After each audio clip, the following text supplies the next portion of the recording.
Every believer owes God gratitude. We are debtors to God on gratitude for eternity. Read in capital letters. It took revelation for me to get it. I've never read it. So anybody, I've never listened to anything. I stand on the considering this one. Then I'm about to show it. Every believer, ladies and gentlemen, is a debtor to God on gratitude. So there is nothing that. So when a believer is in complaining, you have truncated. It's a powerful secret. Preachers have not known it. Ladies and gentlemen, if you get it into your spirit forever on this earth, if your life is somebody to shame, God is not alive. Mark my God. This is the life of a believer. Praise and worship and gratitude is what we owe Him forever. You don't understand? The greatest investment of God is not on the earth. The greatest investment of God is not in the river. There may be oil in the river. There may be gold on the earth. The greatest investment of God is in the believer. God put Himself by His Spirit in the believer. So I'm both. You don't have clothes to wear. Do you know what He gave to you? You are not grateful for His Spirit in you, and you are complaining about clothes. That's why we are where we are. So we are in a phase. It looks like God is silent. It's the key. It's the key. Grace works by faith. Grace works by faith. This is the key in this kingdom. That's why I keep reading Hebrews chapter 13, verse 15. We don't worship Him because we want Him to do. We worship Him because He has done everything. His Spirit in you is greater than everything. That's why He rebuked Abraham. Look at the story of Abraham with me. Genesis chapter 15. Look at it. Stealing the word of the living just enough to show. Because this is the problem. And God knew that He will use Abraham as a father of faith, not as the one giving faith, but as a model of how God will save every man on the earth. Salvation by faith. Is that correct? That's how He was called the father of faith. Salvation by faith. Look at it. God said, no, I need to teach you this. The order of this. Look at the reply of God to Abraham. Verse 1. Verse 1. If you were God, I don't think He would have given this reply to Abraham. Everyone, can we read? 1, 2, go. After these things, the word of the Lord came unto Abraham in a vision, saying, Fear not, Abraham, I am thy shield and thy exceeding great reward. God said, Abraham, I rebuke you. Abraham, you don't know what I gave to you. Abraham, I gave you something more than Isaac. I gave you something more than children. Abraham, I am your own. I am. Abraham, you own me. I am. Look at it now. I am. Die. I belong to you, Abraham. When I call you, I didn't give you any land. That's why it didn't matter where Lord chose. Lord chose the greener places. Let Abraham to the dry land. God said, Abraham, I am the creator of the dry land. I can turn it. Believers, this is why we don't see the power of God. This is why we don't see the power of God. We are so focused on what He has not done, and we are not seeing what He has done. God gave us the look at in a shadow.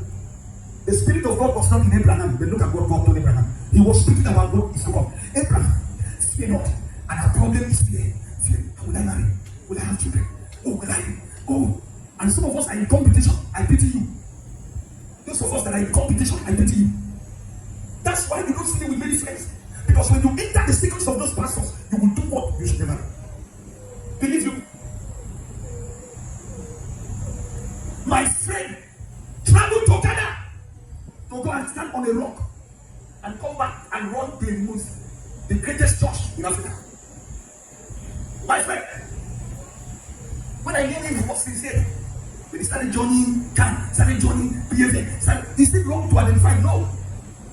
So when they go for PFA meeting, all the young boys, they are coming with their hand. Oh, PS4, don't have the car. The guy is running down, running opening the door. My guy so challenged himself. Now the carry and go there.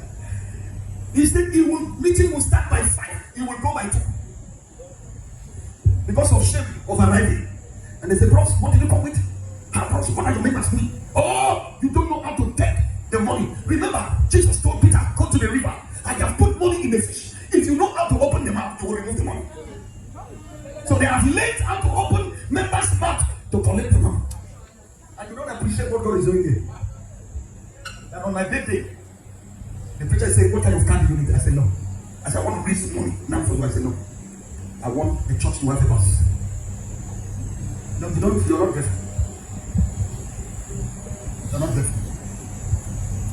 If you're in competition, you will never worship God. You will never be appreciative. You will never even see what God is doing for you.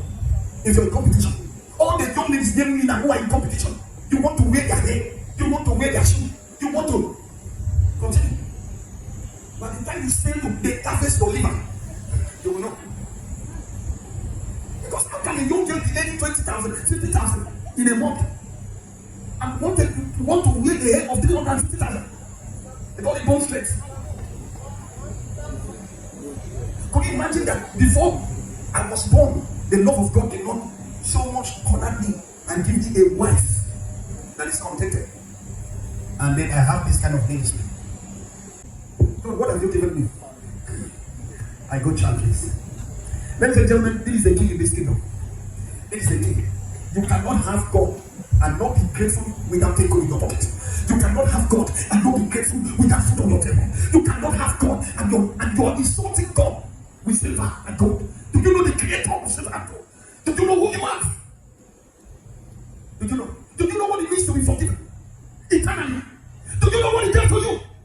Do you know you're seated with Christ in heavenly places, far above principalities and powers? Do you know what you are? I came to tell you, this is why Christianity is not thinking. When they want to ask God, they call him 20 names. But when they want to thank God, they forget his name. The God of Abraham, God of Isaac, God of Jacob, God of Jacob. Oh, Sikemi. They call him all the names only to ask him for one thing. But when they want to thank him, they forget his name. There are people that are born again, but they don't know what they got. The salvation is greater than silver and gold. That if there is anybody that should worship God, if there is anybody that should praise God, he's a believer. That's why I say we are debtors forever. We owe God real gratitude because of the work of salvation that he did in us. How can you receive salvation and you're looking for what to thank God? How can you receive salvation and you're insulting God because of brain, because of a job, because of a husband, because of marriage, because of... This is why the kingdom is not still any power. Where are they now? God is still asking today. You were not healed of ordinary disease. You were forgiven eternally.